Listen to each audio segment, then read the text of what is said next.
Bismillahirrahmanirrahim. Selamat pagi semuanya. Assalamualaikum warahmatullahi wabarakatuh. Salam sejahtera untuk kita semua. Salam Om Swastiastu, Namo Buddhaya, salam kebajikan.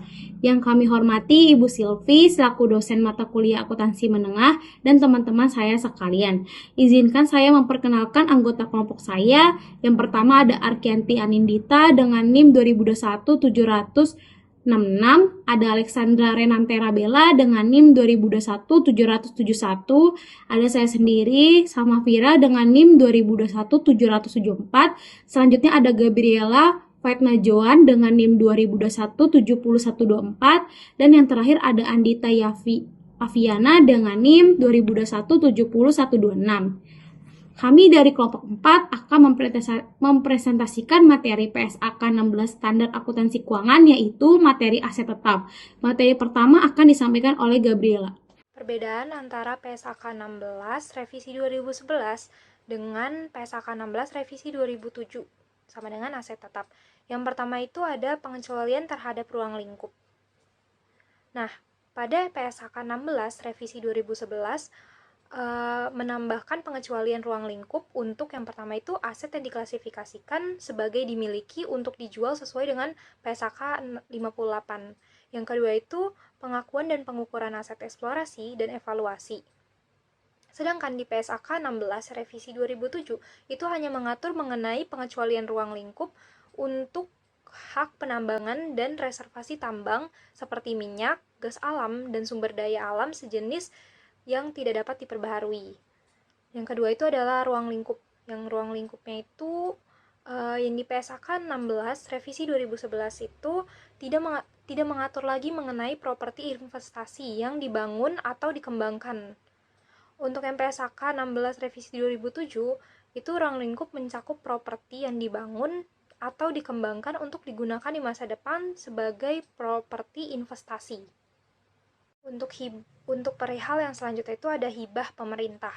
Kalau dalam PSAK 16 revisi 2011 itu tidak mengatur syarat pengakuan aset tetap yang berasal dari hibah, hanya mengatur nilai tercatat aset tetap yang dapat dikurangi dengan hibah pemerintah. Sedangkan pada PSAK 16 revisi 2007 pengakuan aset tetap yang berasal dari hibah pemerintah mempunyai syarat bahwa yang pertama, entitas telah memenuhi kondisi atau persyarat hibah tersebut. Yang kedua, hibah akan diperoleh. Perihal selanjutnya yaitu mengenai aset tetap yang tersedia untuk dijual. Pada PSAK 16 revisi 2011, pengaturan aset tetap yang tersedia untuk dijual dihapus karena sudah diatur dalam PSAK 58. Yaitu aset tidak lancar yang dimiliki untuk dijual dan operasi yang dihentikan. Nah, pada PSAK 16 revisi 2007 itu mengatur mengenai perlakuan akuntansi terhadap suatu aset tetap yang tersedia untuk dijual. Selanjutnya, perihal selanjutnya adalah depresiasi atas tanah. Pada PSAK 16 revisi 2011 menjelaskan bahwa pada umumnya itu tanah itu memiliki umur ekonomis yang tidak terbatas, sehingga tidak dapat disusutkan, kecuali entitas meyakini bahwa umur ekonomis tanah terbatas. Nah, perlakuan akuntansi tanah yang dapat diperoleh dengan hak guna usaha, hak guna bangunan, dan lainnya mengacu pada ISAK 25, yaitu hak atas tanah.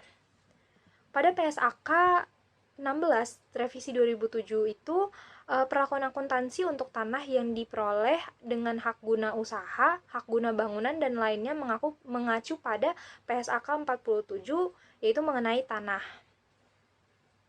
Selanjutnya itu adalah tujuan. Mengapa kita perlu memahami pernyataan-pernyataan ini? Nah, tujuan itu adalah pernyataan ini bertujuan untuk mengatur perlakuan akuntansi aset tetap agar pengguna laporan keuangan dapat memahami informasi mengenai investasi entitas di aset tetap dan perubahan dalam investasi tersebut.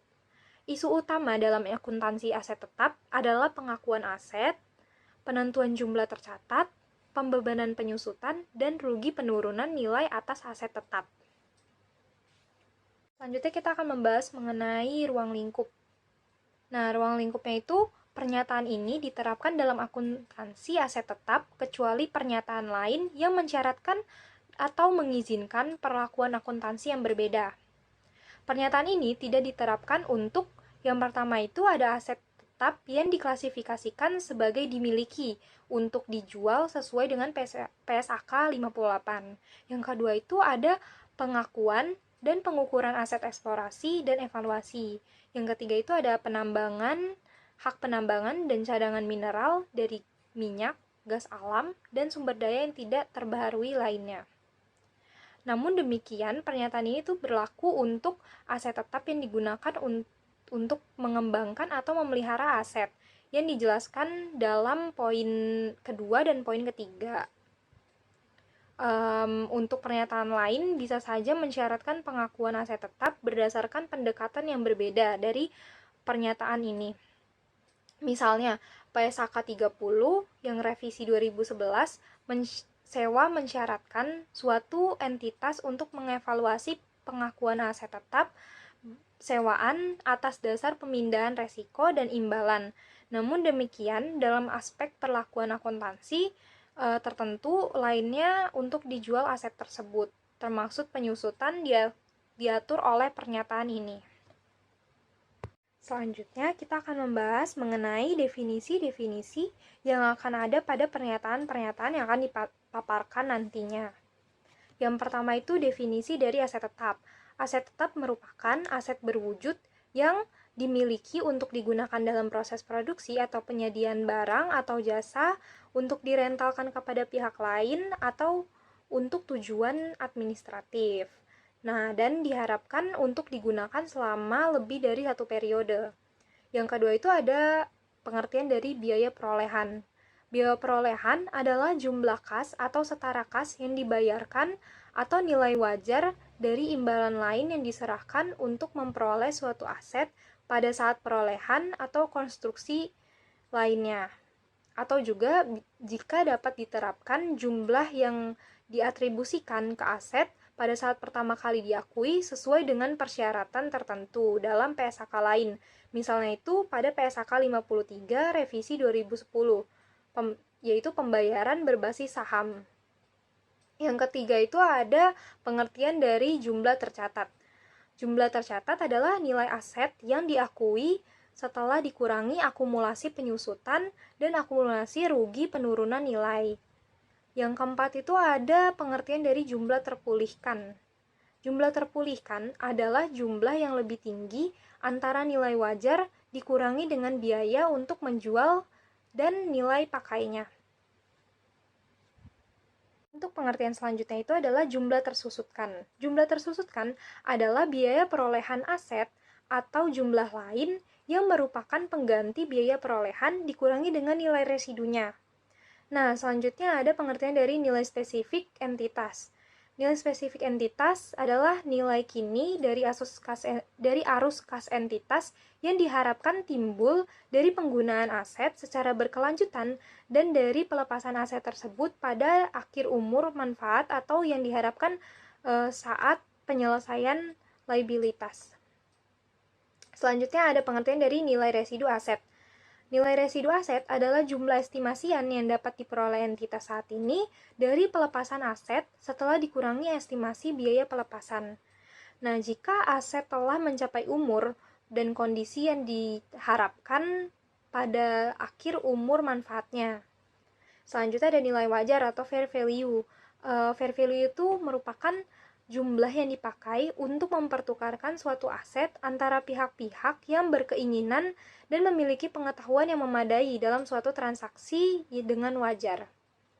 Selanjutnya ada penyusutan. Penyusutan adalah alokasi sistematis jumlah yang dapat disusutkan dari suatu aset selama umur manfaatnya.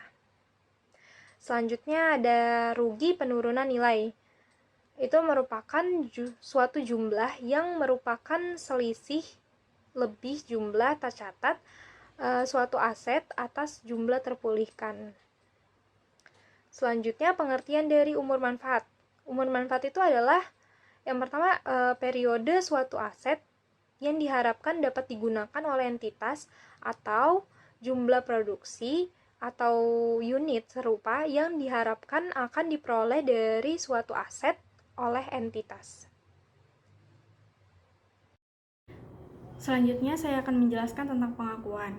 Biaya perolehan aset itu harus diakui sebagai aset jika yang pertama itu besar kemungkinan manfaat di masa depan berkenaan dengan aset tersebut dan mengalir ke entitas. Yang kedua, biaya perolehan aset dapat diukur secara andal.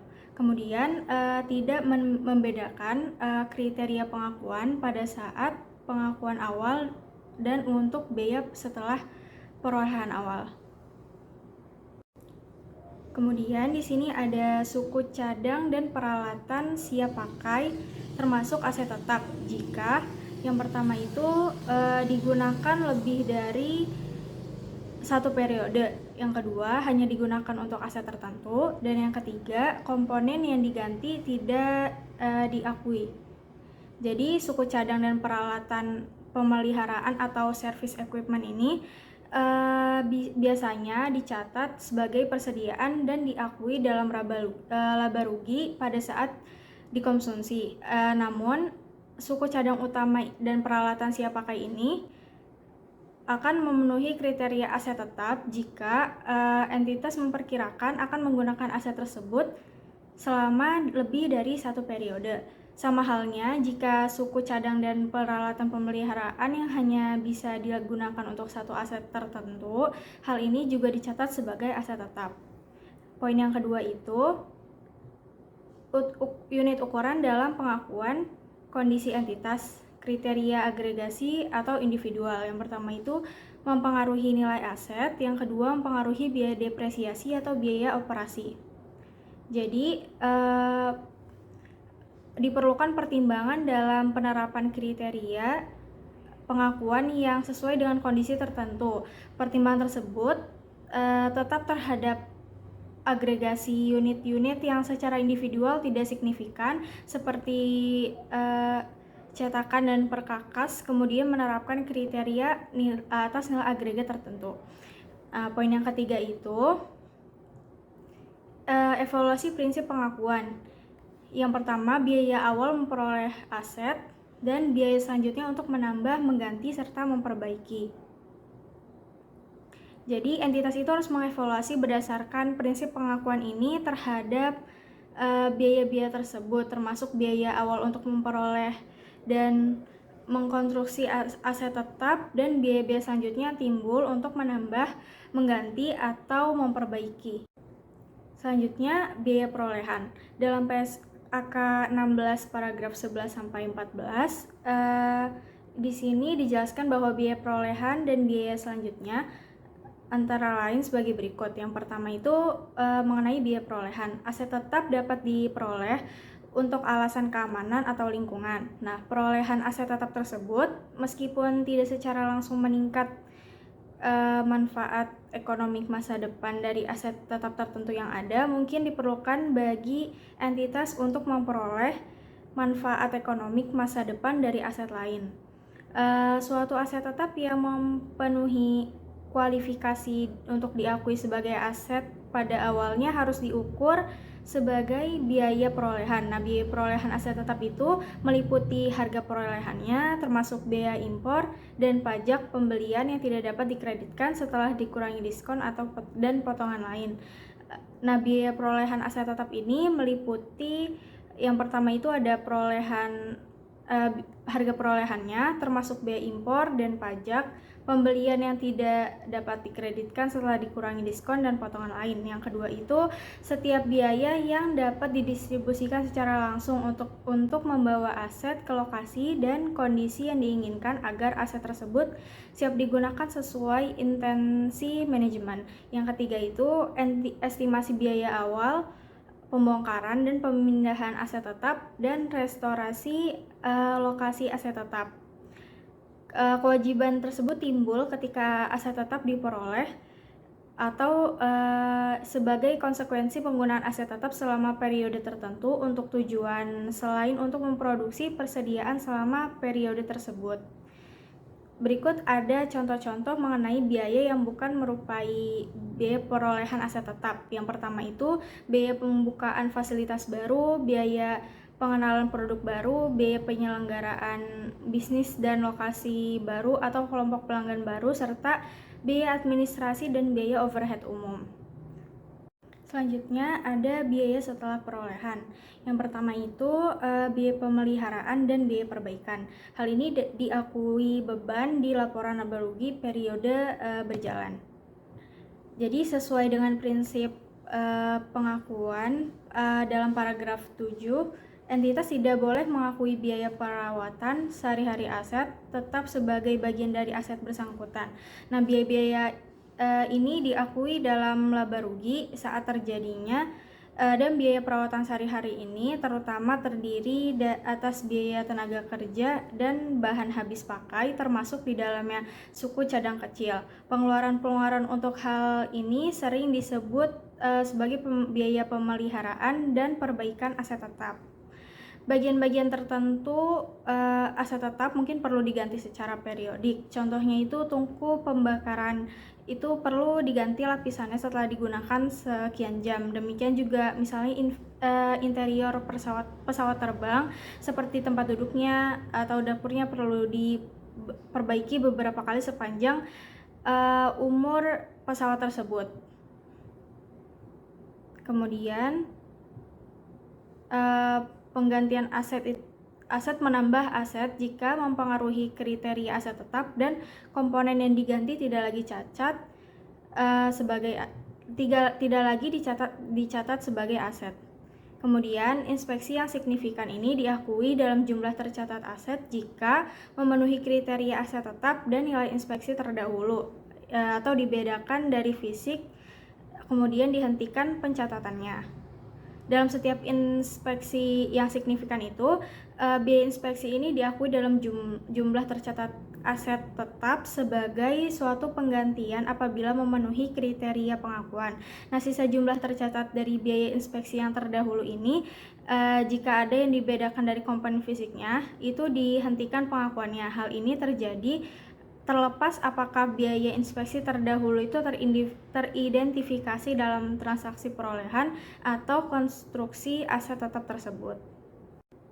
Kemudian ada komponen biaya perolehan. Nah, komponen biaya perolehan ini menurut PSAK nomor 16 paragraf 16 meliputi yang pertama itu ada harga biaya perolehannya, termasuk biaya impor dan pajak pembelian yang tidak dapat dikreditkan setelah dikurangi diskon dan potongan lain. Yang kedua itu setiap biaya dapat diatribusikan secara langsung untuk membawa aset ke lokasi dan kondisi yang diinginkan supaya aset ini siap digunakan sesuai dengan intensi manajemen. Kemudian di sini ada contoh biaya yang didistribusikan secara langsung, yaitu yang pertama itu ada biaya imbalan kerja, yang kedua itu biaya penyiapan lahan untuk pabrik, biaya handling dan penyerahan awal, biaya perakitan dan instalasi, biaya pengujian aset, apakah aset ini berfungsi dengan baik atau tidak.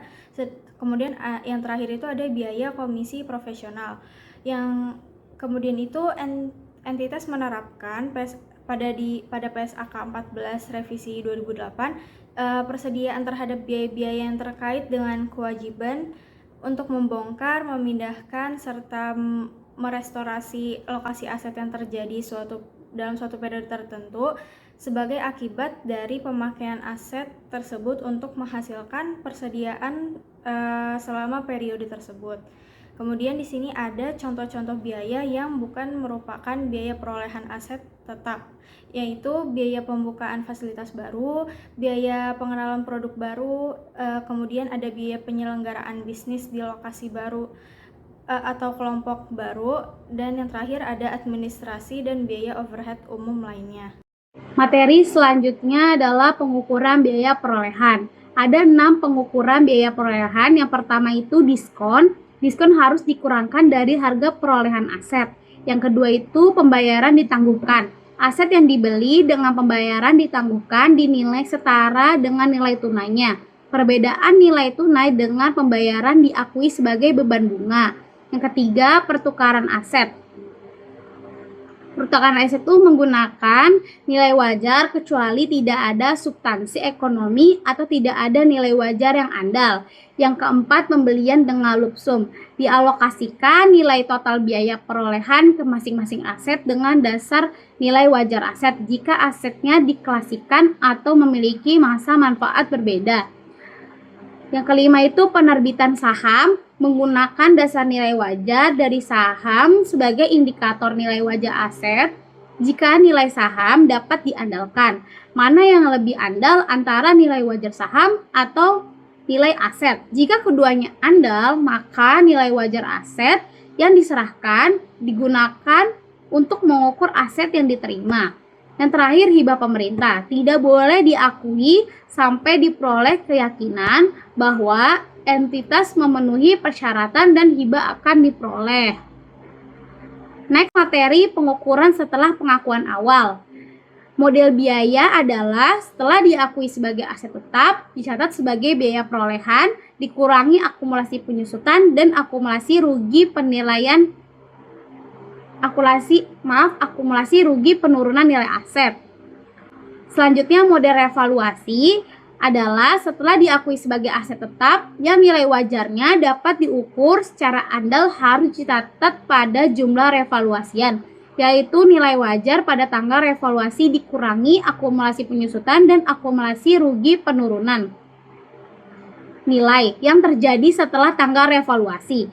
Revaluasi harus dilakukan dengan keteraturan yang cukup reguler untuk memastikan bahwa jumlah tercatat tidak berbeda secara material dari jumlah yang ditentukan dengan menggunakan nilai wajar pada akhir periode pelaporan. Selanjutnya itu nilai wajar adalah nilai di mana aset dapat dipertukarkan atau diselesaikan antara pihak yang memahami dan berkeinginan untuk melakukan transaksi wajar, bukan nilai yang akan diterima atau suatu transaksi yang dipaksakan. Nah, hierarki penentuan nilai wajar. Yang pertama itu kuotasi harga di pasar aktif. Jika pasar tidak aktif, maka menggunakan teknik penilaian yang meliputi penggunaan transaksi-transaksi pasar wajar yang terkini antara pihak yang mengerti, berkeinginan, dan bersedia.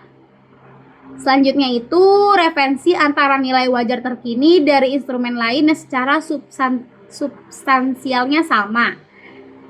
Selanjutnya analisis arus tes yang harus diskonto, dan yang terakhir itu model penetapan harga harus opsi. Nah, selanjutnya itu penentuan nilai wajar. Nilai wajar tanah dan bangunan biasanya ditentukan melalui penilaian dilakukan oleh penilai yang memiliki kualifikasi profesional berdasarkan bukti pasar. Nah, nilai wajar pabrik dan peralatan biasanya itu menggunakan nilai pasar yang ditentukan oleh penilai.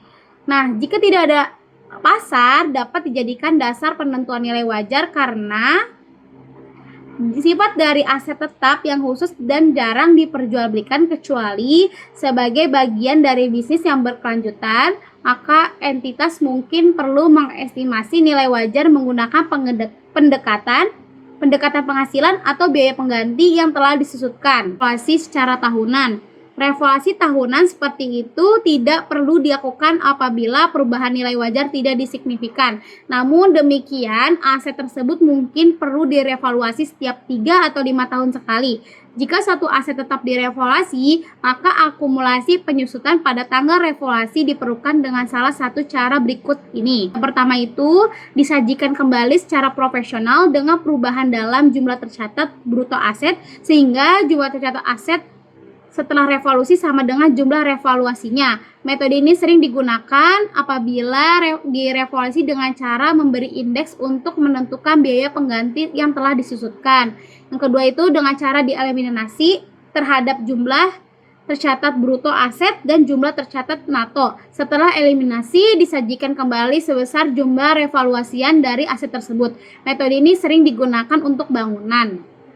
Nah, jika suatu aset tetap direvaluasi, maka akan terjadi yang pertama itu seluruh aset tetap dalam kelompok yang sama harus direvaluasi. Yang kedua itu, jika jumlah tercatat aset meningkat akibat revaluasi, kenaikan tersebut langsung dikreditkan ke ekuitas pada bagian surplus surplus revaluasi. Yang ketiga itu diakui dalam LR sejumlah penurunan akibat revaluasi terdahulu jika ada.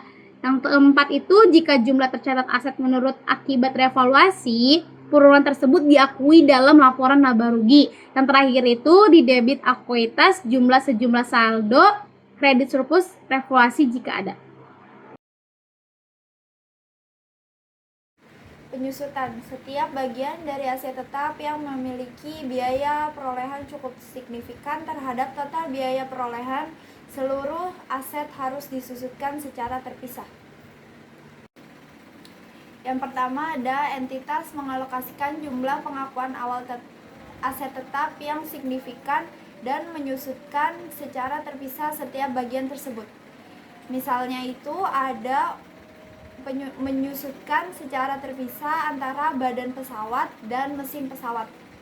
Yang kedua ada suatu bagian yang signifikan dari aset tetap mungkin memiliki umur manfaat dan metode penyusutan yang sama dengan umur manfaat dan metode penyusutan bagian signifikan dari aset tersebut.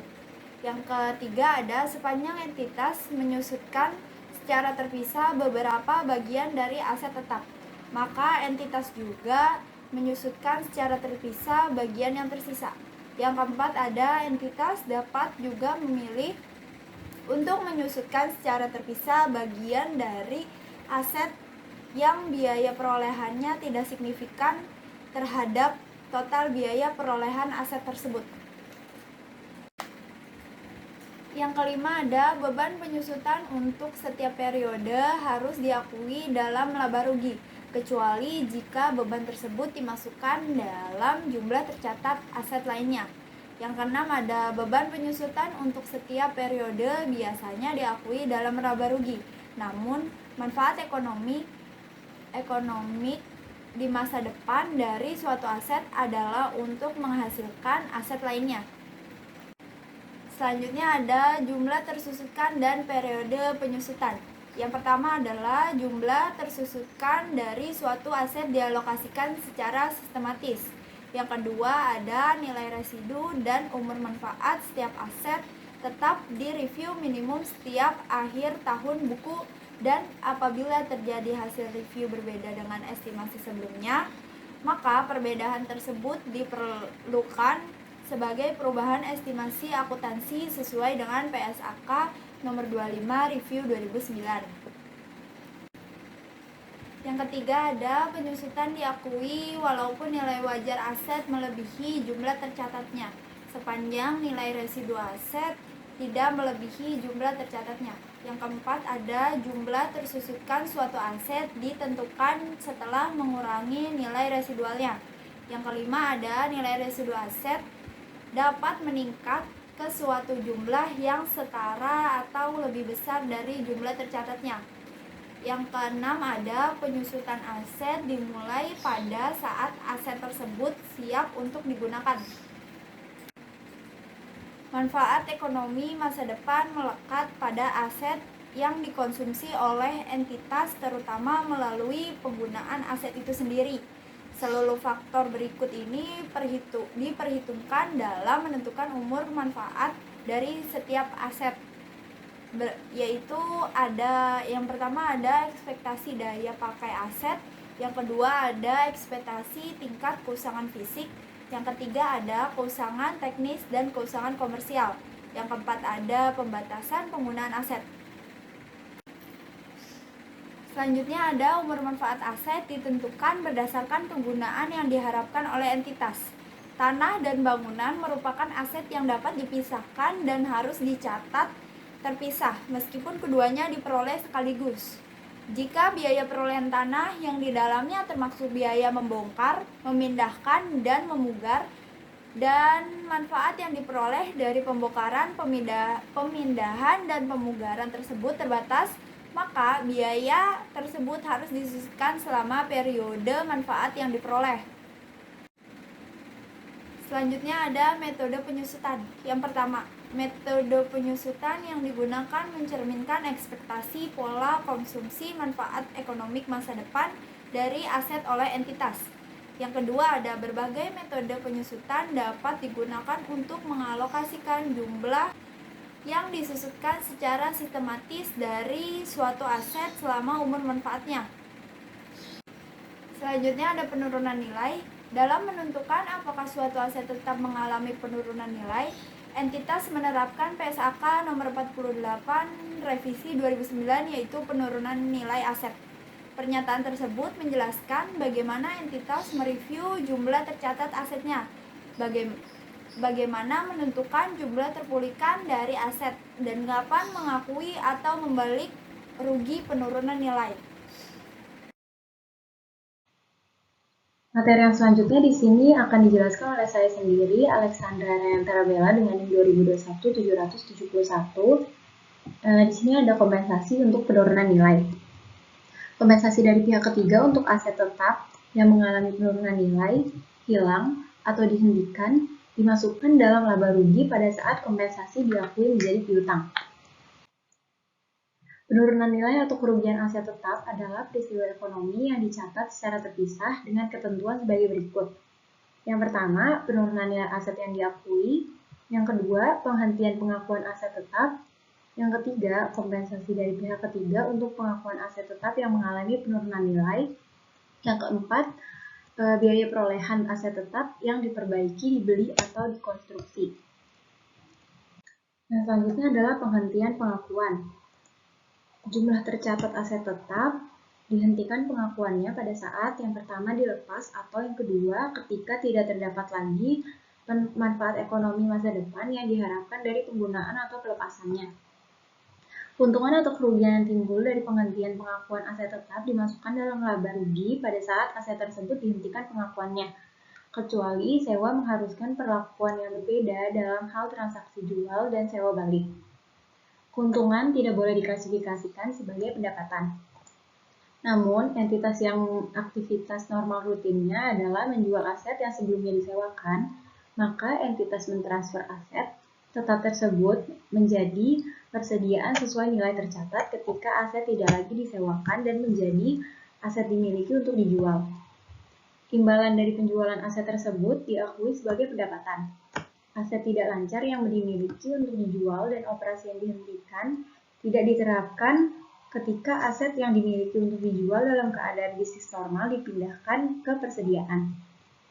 Pelepasan aset tetap dapat dilakukan dengan berbagai cara, misalnya dijual, disewakan, berdasarkan sewa pembayaran, atau disumbangkan. Jika berdasarkan prinsip pengakuan, suatu entitas mengakui biaya perolehan dari penggantian sebagai aset tetap dalam jumlah tercatat aset tetap tersebut, maka selanjutnya entitas tersebut juga menghentikan pengakuan jumlah tercatat dari bagian yang digantikan tanpa memperhatikan apakah bagian yang digantikan telah disusutkan secara terpisah. Keuntungan atau kerugian yang timbul dari penghentian pengakuan suatu aset tetap ditentukan sebesar pendapatan antara jumlah hasil pelepasan neto jika ada dan jumlah tercatat dari aset tersebut. Yang selanjutnya adalah pengungkapan. Laporan keuangan mengungkapkan untuk setiap kelompok aset tetap yang pertama, dasar pengukuran yang digunakan dalam menentukan jumlah tercatat bruto, yang kedua, metode penyusutan yang digunakan, yang ketiga, umur manfaat atau tarif penyusutan yang digunakan, yang keempat, jumlah tercatat bruto dan akumulasi penyusutan pada awal dan akhir periode, yang kelima, rekonsiliasi jumlah tercatat pada awal dan akhir periode yang menunjukkan. Yang pertama, penambahan. Yang kedua, aset diklasifikasikan sebagai tersedia untuk dijual atau termasuk dalam kelompok lepasan yang diklasifikasikan sebagai tersedia untuk dijual dan pelepasan lainnya. Yang ketiga, akuisisi melalui kombinasi bisnis. Yang keempat, peningkatan atau penurunan akibat dari revaluasi serta dari rugi penurunan nilai yang diakui atau di jurnal balik dalam pendapatan komprehensif lain. Yang kelima, rugi penurunan nilai yang diakui dalam laba rugi. Yang keenam, rugi penurunan nilai yang di jurnal balik dalam laba rugi. Yang ketujuh, penyusutan. Yang kedelapan, selisih nilai tukar neto yang timbul dalam penjabaran dari kegiatan usaha luar negeri menjadi mata uang pelaporan dari entitas pelapor. Yang ke-9, perubahan lain. Laporan keuangan juga mengungkapkan yang pertama keberadaan dan jumlah restriksi atas hak milik dan aset tetap yang dijaminkan untuk liabilitas. Yang kedua, jumlah pengeluaran yang diakui dalam jumlah tercatat aset tetap yang sedang dalam pembangunan. Yang ketiga, jumlah komitmen kontraktual dalam perolehan aset tetap. Yang keempat, jumlah kompensasi dari pihak ketiga untuk aset tetap yang mengalami penurunan nilai, hilang atau dihentikan yang dimasukkan dalam laba rugi jika tidak diungkapkan secara terpisah pada pendapatan komprehensif lain. Pemilihan metode penyusutan dan estimasi umur manfaat aset adalah hal-hal yang memerlukan pertimbangan. Oleh karena itu, pengungkapan metode yang digunakan dalam dan estimasi umur manfaat atau tarif penyusutan memberikan informasi bagi pengguna laporan keuangan dalam mereview kebijakan yang dipilih manajemen dan memungkinkan perbandingan dengan entitas lain. Kebijakan akuntansi, perubahan estimasi akuntansi, dan kesalahan entitas mengungkapkan sifat dan dampak perubahan estimasi akuntansi yang berdampak material pada periode berjalan atau diperkirakan berdampak material pada periode berikutnya. Untuk aset tetap, pengungkapan tersebut dapat muncul dari perubahan estimasi dalam yang pertama nilai residu, yang kedua estimasi biaya pembongkaran, pemindahan atau restorasi suatu aset tetap, yang ketiga umur manfaat, yang keempat metode penyusutan. Jika aset tetap disajikan pada jumlah revaluasian, hal berikut diungkapkan. Yang pertama, tanggal efektif revaluasi. Yang kedua, apakah penilai independen dilibatkan. Yang ketiga, metode dan asumsi signifikan yang digunakan dalam estimasi nilai wajar aset. Yang keempat, penjelasan mengenai nilai wajar aset yang ditentukan secara langsung berdasarkan harga terobservasi dalam suatu pasar aktif atau transaksi pasar terakhir yang wajar atau diestimasi menggunakan teknik penilai lainnya. Yang kelima, untuk setiap kelompok aset tetap, jumlah tercatat aset seandainya aset tersebut dicatat dengan model biaya. Yang keenam, surplus revaluasi yang menunjukkan perubahan selama periode dan pembatasan distribusi kepada pemegang saham. Yang selanjutnya ada ketentuan transisi. Entitas menerapkan perubahan ruang lingkup terkait akuntansi properti yang dikonstruksi atau dikembangkan untuk digunakan di masa depan sebagai properti investasi secara prospektif. Sekian dari kelompok kami. Bila ada kesalahan mohon dimaafkan. Terima kasih, Ibu.